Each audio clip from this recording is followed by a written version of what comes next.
जोड़, तोड़, जोड़। जब लफ्ज़ को तोड़ते हैं तो हरूफ की पूरी अशकाल इस्तेमाल होती है, और जब लफ्ज़ को जोड़ते हैं तो हरूफ की आधी अशकाल इस्तेमाल होती है। जैसे स्वाद अलिफ सा, अब हम इसको तोड़ेंगे तो हरूफ की पूरी अशकाल इस्तेमाल करेंगे। जैसे स्वाद जो है वो पूरा लिखेंगे, स्वाद और अलिफ। अब जब हम इसको जोड़ेंगे तो स्वाद की आधी शक्ल पहले बनाएंगे, स्वाद, और फिर ये अलिफ, स्वाद अलिफ सा।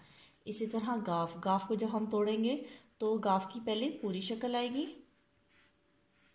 गाफ, और फिर वाओ, गाफ वाओ गो। और फिर जब हम इसको जोड़ेंगे तो पहले गाफ की आधी शक्ल बनेगी और फिर इससे आगे वाओ लगा देंगे।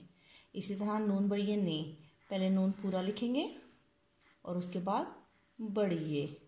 फिर उसके बाद जब हम इसको जोड़ेंगे तो पहले ये नून की मैंने आधी शक्ल बनाई है और फिर इसके साथ बड़ी ये जोड़ दिया, नून बड़ी है ने। इसी तरह लाम छोटी है ली, जब हम इसको तोड़ेंगे तो पूरा लाम लिखेंगे और फिर छोटी है, और जब हम इसको जोड़ेंगे तो ये आगी लाम की आधी शक्ल और ये आगी छोटी है।